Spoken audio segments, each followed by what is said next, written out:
we've heard from the Chinese president this morning. Anything sticks out for you? Well, I think if we take a look at the past 75 years of global economic history, we will see that no matter what civilization you're coming from or what is the economic model that you embrace, but if you think about countries like Germany, Japan, China, Chile, Spain since 1982, Singapore, South Korea, all of these countries that have experienced extraordinary economic growth and a steady pace towards prosperity. Globalization has been one of the driving forces. More global trade as a percentage of GDP, openness to foreign direct investments have been the pillars of economic success over the past 7.5 decades.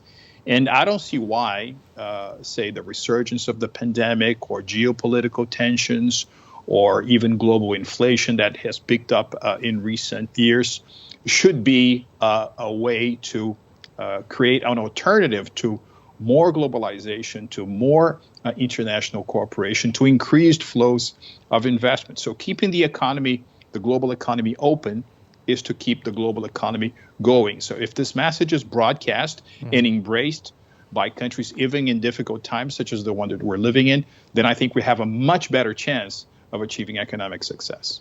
Chinese President Xi Jinping actually called for making Asia an anchor for world peace, a powerhouse for global growth.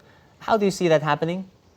Once again, I mean, if you compare Asia to other regions of the world over the past 3 to 4 decades, you will see that Asia has become indeed the geoeconomic meridian of the globe. It's not only because of the early success of Japan and the success of South Korea, but now with the extraordinary economic performance of China over the past 30 to 35 years. You have the bulk of global population here. It's the manufacturing hub of the world. And now with this evolution towards the fourth industrial revolution, you have many individual players among the nation states in the region who are also leading the race towards, for example, intellectual property, tech intensiveness.